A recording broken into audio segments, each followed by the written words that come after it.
One cool morning, the students of the Gurukul gathered as they always did, expecting another lesson in archery.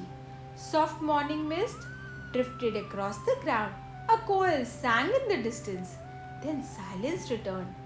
But that day, Guru Dronacharya carried no bow. Instead, he held a basket of tiny saplings. The children looked at one another in surprise. Today, Guruji said with a smile, we learn something greater than hitting a target. He placed a sapling into each child's hand. Beam looked puzzled. A tree? But we are warriors. Guruji simply pointed at an empty patch of land. Without another question, the students got to work.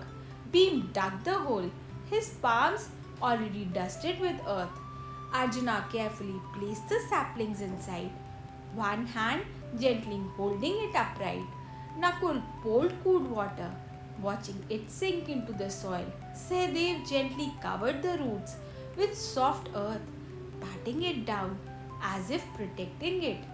When they stepped back, the little plant stood barely as tall as their knees. A few tiny leaves moved in the breeze. Beam folded his hands.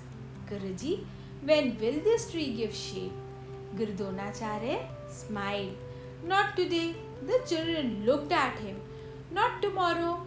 It may take years. Beam looked at the tiny plant. Then why plant it now?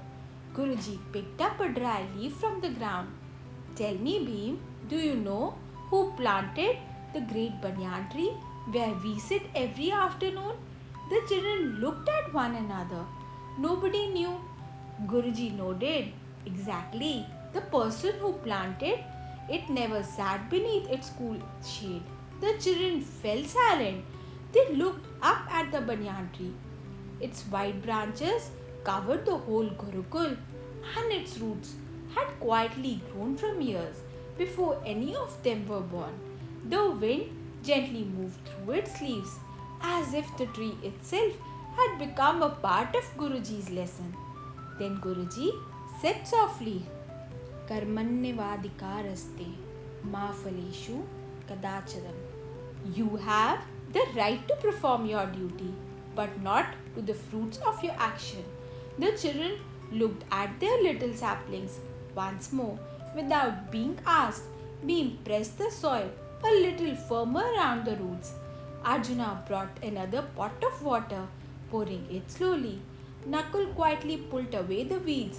Sahadev knelt down, brushing a stray leaf off the tiny stem. No one asked when the tree would grow anymore. Joy of Gita.